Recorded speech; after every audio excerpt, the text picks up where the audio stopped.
7:06 on Nashville's Morning News on Super Talk 99.7 WTN. Good morning to you. Joan, did I hear you right? We get to keep our shoes on going through the airport? Yes, sir. Now, it's not an official policy yet. Some places, some airports are allowing people to go through without taking their shoes off. Maybe they're just testing it at this point. Okay. But it's been a long slog through. Boy, it sure has, man. Yeah, it's been 20 years that we've been taking our shoes off, planning to wear, I don't know about you, but like I plan to wear either my slippers or a slip-on shoe. Do you know what happened to me one time? You have to have socks on so your bare feet don't touch that dirty floor. Do you know what happened to me? What happened? I think I was going to the Marconi's in New York, and I totally and completely shanked my sock selection. They had holes in them. Not one, but both of my socks had holes in them. How bad were my holes? Now, I've got a story, which I'm not going to go on and on about. But in fairness to me, I was having a bad sock day. I was running late, and I just grabbed the pair of socks, put them on, and I bolted. Because, again, I was running late. I'm like, screw it. Who cares? Not remembering that I've got to take my shoes off at the airport. And so they were laughing at me. The people in line, the security people were laughing at me. And I'm like, oh, God, I hope they don't recognize me. You know what I mean? What does this say about your underwear? I mean, honestly, why don't you just change out your socks every once in a while? Buy new ones. You don't need to go around with holy socks. Well, just so we're clear, my underwear is fine. Okay. And Good to hear. Thank you for putting that visual in the minds of the audience as they're eating breakfast. But no, I did. I tossed out those socks. Good. And but it was so funny. I was running so late, and I had to get to the airport, and I'm just like, whatever. And again, just completely forgetting that I had to take off my shoes. Still have to take off the belt? Apparently, yes. All right. That has metal on it, so yes, you want to. Generally, a buckle will have metal. Still so have to put the arms over the head? Yes. I hate that. Yeah, me too. I absolutely And if you're not like hate right that. in the little space where your feet are, the TSA agent says, look down at your feet. And I know they're judging me. Yeah. Like I know they're judging me. Did I tell you the story about what I left in my purse one time? What'd you leave? I had been to the gun range and I use one of those loader. I can't load the bullets very well. And so I have one of those manual loaders that helps you. Yep. And one of them popped out and I just threw it in my purse. Oh, no. And I went through the airport.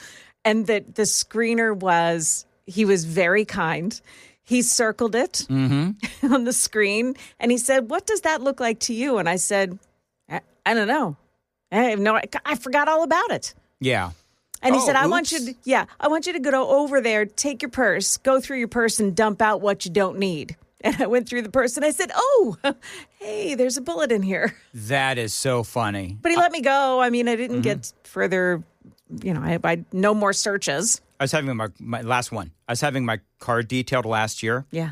Now, my car is generally clean, but it was a train wreck. And so I had forgotten that I had just come from the Glock store and I had a big box of bullets, right? And so the box ended up, it was like 3/4 of a box. And so then it's like opened up. I got bullets all over my car. And I completely forgot. So I take it in to get my car detailed. And I come back and the woman's like, I don't know what you wanted us to do with all the bullets in your car. But we went ahead and put them in the middle compartment because they're trying to vacuum out my car. Remind me to never go to an airport or anything in your car ever with you. I'm just saying. Or you, Joan. I don't trust either of you right now. So, yeah, and it was actually kind of funny. And I said, well, thank you for not vacuuming up my bullets. So there you go. They could have done that. And then, bullets are expensive. Oh, they're mighty expensive. Right. So. Which is why you need to buy your bullets at the Glock store. All right, moving right along. There you go. Hey, we do have Lee Reeves. He's going to join us at 7:36, a state representative for the 65th District. And he is going to have a big announcement to make. And I'm hearing, Joan, that there's been another announcement of somebody who is running for one of our seemingly endless amount of congressional openings that we have here in Middle Tennessee. Johnny Garrett has announced that he is running for the 6th. He says Washington has been throwing curveballs at Tennessee for years. Open borders, out-of-control spending, men and women's sports, and zero accountability. He says, I'm not going to Washington to play nice. I am going to win. As a seventh-generation Goodlettsvillian and Trump conservative, I am proud to announce my campaign to serve as the next U.S. representative for Tennessee's 6th congressional district. Wow. I mean, he talks a good talk, right? Yeah. I mean, do you know what the problem is going to be with all these guys? I shouldn't say this now because I got Lee Reeves coming in. But a lot of these guys, they all are Trump conservatives. So the question is, because you'd be crazy to come in and say, oh, you know what? I don't support Donald Trump. You know, I mean, right. This is a very red state. So how do they distinguish? How do they distinguish? And I asked. It's a marketing question. It is a marketing question. So I asked that of Jody yesterday, and I'm going to ask Lee Reeves that, not to give out my interview strategy, but I'm going to ask Lee Reeves, how do you distinguish yourself from the other folks that are running? Because everybody's a Trump Republican, everybody's a Trump supporter. Okay, so then how do you distinguish yourself? And I think that Jody had a great answer yesterday, and I'm sure that Lee Reeves will have a great answer as well, as he is readying his run as well to replace Mark Green. 7:13 on Nashville's Morning News on Super Talk 99.7 WTN. All right, so I want to talk very briefly about the Epstein files, and only briefly. And you know what I think, Joan? I think this is the last of my monologues on the Epstein files. Like, I think I'm done. I think people would be okay with that. You think people would be okay with that? I do. All right, so let's do this. And this probably will take all of 3 minutes. And so it's good that it's kind of a shorter segment. Let me check traffic real quick, and then we'll talk a little bit about the Epstein files. It's straight ahead. It is coming up on 7:15. Time to check the roads on WTN. At 7:15, as far as your weather today, it is going to be hot, high of 92, scattered thunderstorms. As Joan says, it's going to be hot and sticky today, and possible thunderstorms. All right, Super Talk 99.7. So there's a lot going on with the Epstein files. And again, I think people are over it. I think people are really ticked off about this. But I do believe that we do have bigger fish to fry. So do the Epstein files exist? Do they or don't they? Well, I want to talk a little bit about this. Yesterday, we were told by Axios that the FBI and Attorney General Pam Bondi are now saying the Epstein files don't exist and that Epstein actually did commit suicide. And there is no client list. And so my post on the socials was this. The people who have been screaming about a cover-up in this case are now the ones covering it up. I mean, you do. You have Kash Patel, Dan Bongino, and Pam Bondi, 3 people who I very much supported for their roles. Now, I'm getting a little bit of pushback from some of the folks that are listening because I am eviscerating in my own way, because I don't really eviscerate all that much. But, Kash Patel, Dan Bongino, and Pam Bondi, because as I've said ad nauseum now, they've spent years talking about this cover-up, this cover-up, this cover-up, and now they're saying that they were wrong all this time or they are lying, one of the two. So I don't know if they even have any credibility left because they were screaming for years about a cover-up, and if there truly is no client list, and if Epstein truly did kill himself, well, then they were wrong all those years, and they were talking about it all that time. So there is that aspect to it. But, it is also very possible that the deep state destroyed the evidence. I mean, that has been a conversation for quite some time as well. So the question is, was there a cover-up? Is there a new cover-up? Or there was never a cover-up? There was a former CIA agent on Jesse Waters' show last night. This is what he had to say. I'm not blaming the FBI director, Kash Patel, or the deputy director, Dan Bongino. I think that layer beneath them, that's part of what we like to call the deep state, has taken this bull by the horns, and they've probably destroyed information. Look at what the CIA did in 1975 after Congress ordered that it release all of its files related to an operation called MK Ultra. The director of the CIA went back to headquarters and ordered everything to be destroyed. And in the end, only about 20% of the documents survived. We're still learning about the FBI's operations against Martin Luther King 55 years after the fact. So now we're supposed to believe that everybody's telling the truth, that there were no files, there were no dossiers. I'm sorry, I just don't buy it because I know how these people operate. All right, so that was a former FBI agent, Jesse Watershow. But then why not say that? Why not then say, well, we think that all of this was destroyed? Wouldn't that make more sense? As opposed to saying that it never existed, which is what I believe they are saying. The other thing that we don't get is that for years, they said the cameras didn't work outside of the cell of Epstein. We talked about this yesterday, Joan. Suddenly, they've got like 11 hours of tape from outside of Epstein's cell. So I don't get it. Either the cameras were working or they were not working. For years, they told us the cameras didn't work. Now they've got 11 hours of tape. And by the way, I guess there's a minute or two missing on the 11 hours of tape. So, but I would say this, if Epstein were murdered, it takes a lot more than 2 minutes to murder somebody, I believe, right? I mean, if you're trying to get the thing around his neck. Unless you're an assassin. No, but the way that he was killed, which was over his neck, you know, he supposedly killed himself with the bedsheet, right? So is there actually photo evidence that he did that? Because it could just... There's an autopsy. Well, I mean, there is a photograph of him with the marks around his neck. There is, but that could be photoshopped. That Hillary's could be hands faked. It could be what? It could be Hillary, whatever. But anyway, here's the other thing, though, is that you do have, all the comments, like Alina Habba. She was on Piers Morgan. But in this case, in Epstein's case, it is incredibly disturbing. We have flight logs, we have information, names that will come out. Flight logs? Is it going to be shocking? I don't see how it's not shocking that there were so many individuals that were hidden and kept secret and not been held accountable. Let's talk about the reverse. I believe in accountability. So you have to now go through your process. Now, I won't say they're guilty until they go through their time in court. But again, now it's time for accountability. We have seen for so many years, Pierce, in this country, many investigations, subpoenas, testimonies in Congress, et cetera, et cetera. But there's a general frustration with accountability. We take it halfway. We don't take it home. And I really believe that now with Cash and Pam, there will be accountability. Well, apparently not. And of course, there's this comment from Pam Bondi. It's sitting on my desk right now to review. All right. So some people are saying that is Pam Bondi saying that there is a list.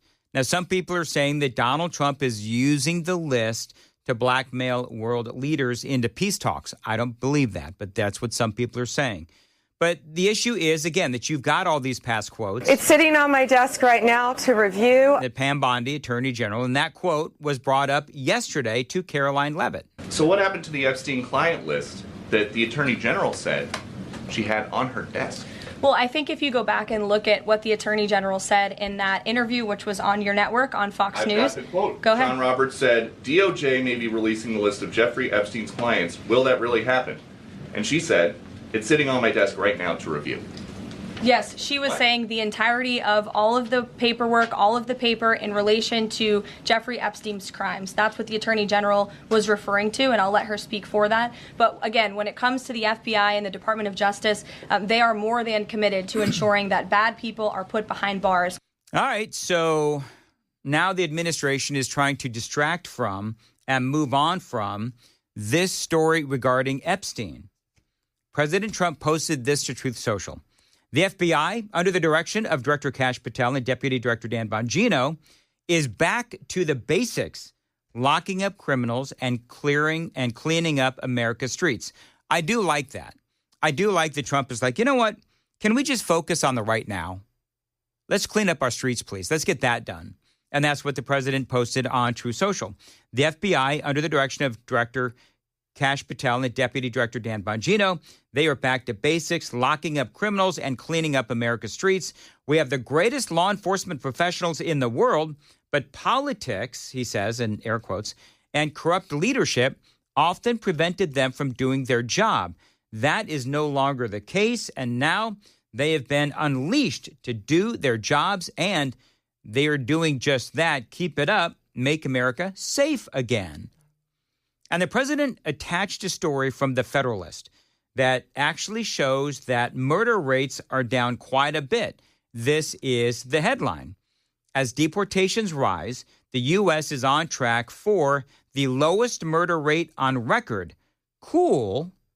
But what about that Epstein client list? What do you tell MAGA supporters who say they want anyone involved in Jeffrey Epstein's alleged crimes to be held accountable? This administration wants anyone who has ever committed a crime to be held accountable. And I would argue this administration has done more to lock up bad guys than certainly the previous administration.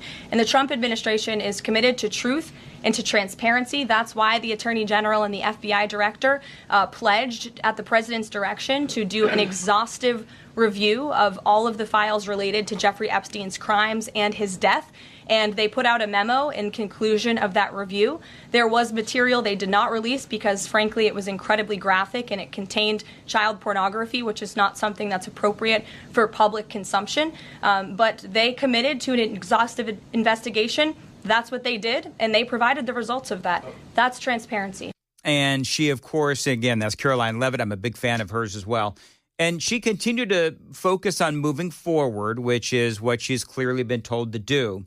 And the success of the Trump administration in bringing down those murder rates, again, as reported by The Federalist, bringing down those murder rates through deportations. They have an operation going on right now called Summer Heat, which has our murder rate trending in the lowest direction in United States history. Their emphasis on violent crime and locking up violent criminals has led to the arrest of 14,000 violent criminals. That's a 62% increase from the same time period last year. So this Attorney General and the FBI Director are committed to putting bad people behind bars where they belong.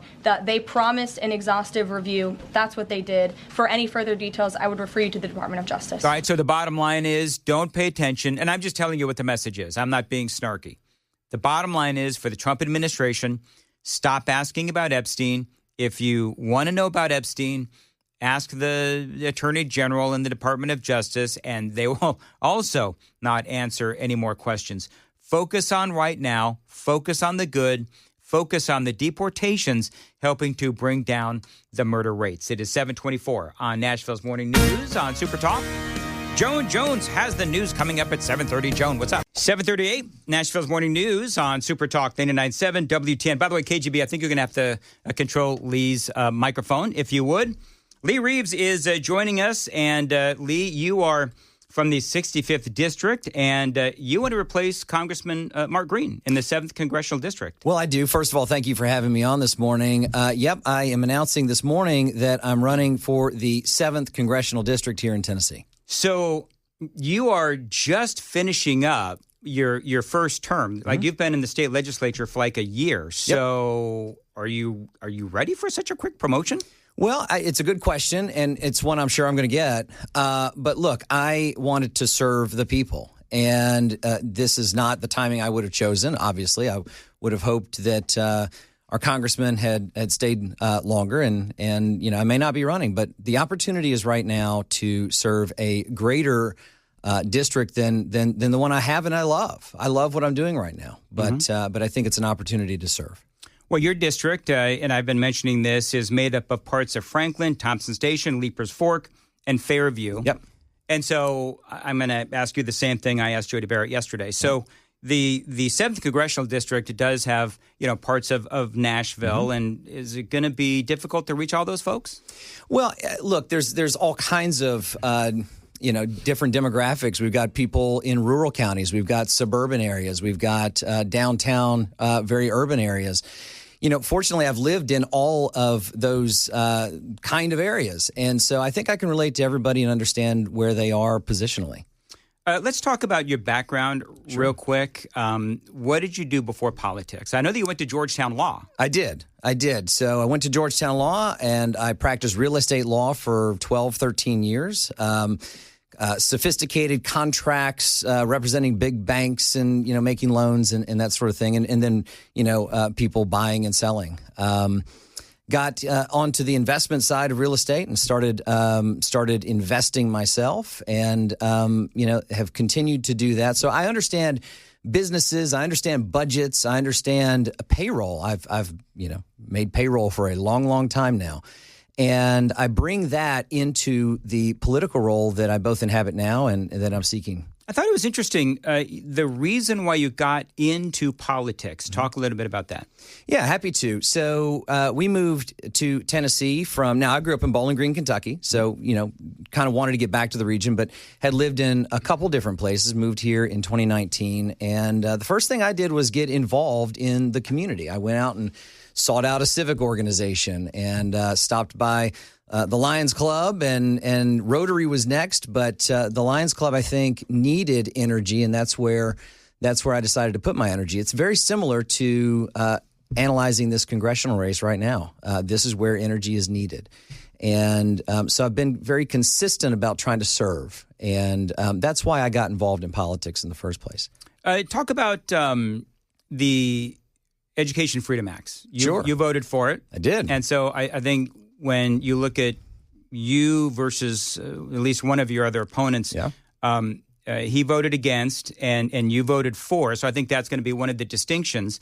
So talk about why it is that you voted for the Education Freedom Act. Well, I'm happy to. I ran on that for the State House. It was important to me that parents be afforded a choice in their children's education. I think parents ought to direct those education funds instead of teachers' unions. And so I stood with President Trump on a Trump-backed bill, and we got that over the finish line, and I'm happy that we did. I think, and this is going to lead into my next question, most folks running for the 7th are going to say that they are very Trump-supporting, staunch supporters of the president and his agenda. So how are you going to make yourself stand out? Well, listen, the race is going to have a lot of talkers. I'm a doer, right? I get things done. I've passed bills. I've stood firm. I've taken heat in some cases to get results. Look, I'm a workhorse. I'm not a show pony, and I'll say that right up front. I get in the trenches and get things done. I think Washington needs more workhorses. Would you have voted for the Big Beautiful Bill? I sure would have. Okay. I sure would have. And it did some very important things, right? The first is we avoided the largest tax hike in history. Okay. We secured our border with that bill. We are going to finish the wall. We have funded our immigration efforts in the state, in the country, sorry. And then we've also expanded school choice on the national level. And I think all of those things are very important. Taking out the Department of Education, you're for that? I am absolutely for that. It's one of the big things that President Trump has wanted to do, and a lot of people, as you know, Republicans have been wanting that gone for a long time. Reagan wanted to get rid of it, and he accurately noted that once you have a government program, it's hard to not have a government program. Yeah, once they're used to it. All right, coming up, we're going to talk about a question that, again, I asked Jody Barrett yesterday, which is, why do people hate Congress, and why do you want to do this? Yeah, fair enough. So we'll talk about that. 7:45, time to check the roads on WTN.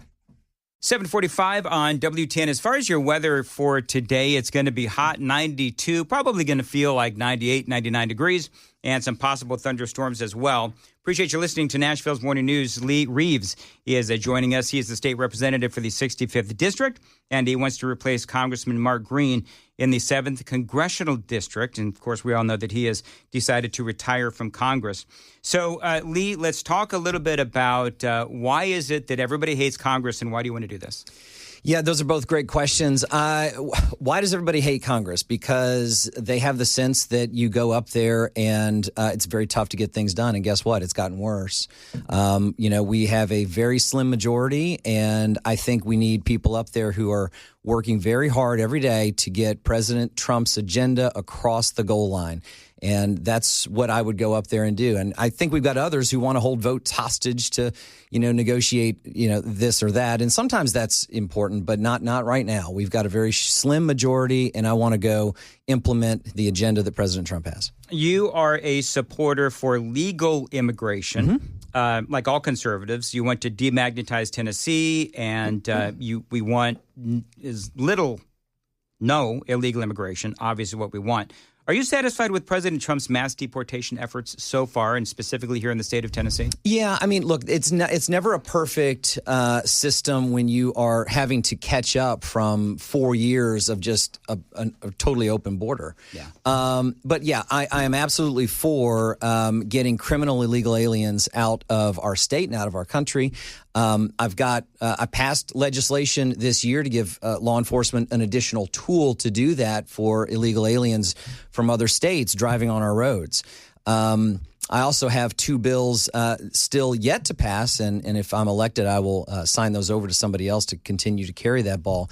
But the first is to urge the federal government to make legal immigration streamlined, that faster, less expensive, because I think it's important that we do that. But also another bill actually gives even further tools to our law enforcement to make sure that we demagnetize our state. And that is so huge. And I think everybody knows that and appreciates those efforts. You went to college, Georgetown Law, and Washington, D.C. I've been to Washington, D.C. a couple of times. Used to live in Richmond, Virginia. I remember Washington, D.C., way back when as an incredible city, and it is now basically devolved into a crap hole. I was just talking earlier in the program about what has happened to my hometown of Los Angeles. These are all the impacts of Democrat rule. When you go back to Washington, D.C., because I'm sure you have occasion to go back, is it a reminder of what you fight for as being so important because you see what happens with Democrat rule? Well, it sure is. And it's always an oddity to me that our cities tend to go blue, whether it's D.C., New York, Houston, Nashville even, and why people vote for that. And I've yet to understand why, because we see examples all the time in our downtown urban areas of decay and things kind of falling apart and not being able to keep up. And so it is a question in my mind why people vote for that. But we've had instances where Republicans go in and fix things, and I'm hoping that across the country, people see that things are moving in a better direction and move that way. I think that is why it is so important to support Donald Trump and everything that he wants to do, because he is fixing things. One of the other questions that I would have, and maybe it'll come up on your campaign, but there are a lot of people that say, well, what Republicans need to do is reach across the aisle and look for that bipartisanship. And tell me a little bit about whether or not you're feeling bipartisan these days. Well, listen, I'm bipartisan where there's a chance to get something done. But look, I'm not going to go to Washington to make friends. I'm going to fight for Tennessee values. But I will say this. I've also passed conservative laws here in our state by working with others when it mattered. And I think that's an important distinction to make. I know how to be effective without ever compromising my principles, and that's somebody that we need up in Washington. And it's interesting because you're right. When you have the other side, and we talk about this often, but when you have the other side where they are hell-bent on just destruction and they have no interest in bipartisanship, that's when we as conservatives need to go to war. That's right. Yeah, no, that's right. But hopefully we can find those areas where we can agree. I mean, I passed a bill, several bills this year where I've worked across the aisle and said, look, I'd love your vote, and never changed the content of my bill, but was able to talk people through why it was important for our state. Give me the 60-second elevator pitch for why folks should vote for you for Congress. Well, I appreciate that. So, again, my name is Lee Reeves. I'm a state representative in District 65, Williamson County. I'm a Christian. I'm a conservative. I'm a husband. I'm a father of 3 children. I've passed laws to stop illegal immigration in our state. I have passed laws to secure the military vote in local primary elections, and I have helped get school choice across the line here in Tennessee. So I'm running to back up President Trump and push his America First agenda forward. he's our quarterback. And I'm the workhorse ready to carry the ball. So I'll just say this. I'm not here to be a show pony wide receiver waving for the ball. I'm a lineman in the trenches. And I'm going to grind every single play to win that game for the 7th District of Tennessee. So what does the campaign look like for you? You're going to go, as we say, shake a bunch of hands and kiss a bunch of babies? Well, yeah, shake some babies and kiss some hands. I don't know. I don't know how it goes. I don't know if you're familiar with me, but I shank things all the time, and I really wanted to make sure I didn't screw that up. That's but right. Thank you for. That's right. I saw you carefully going there. No, look, we're going to go talk to as many people as we can in the 7th District. We're going to tell them why it's important to have an effective workhorse legislator up in D.C., and I think we're going to win this thing. LeeReeves.com, LeeReeves. All E's. LeeReeves.com. Right. Very good. Good luck to you. Thank you very much for coming in, and we'll talk again soon. It is 7:51 on Nashville's Morning News on Super Talk 99.7. Joan Jones is in the WTN newsroom. Joan, what's coming up at 8?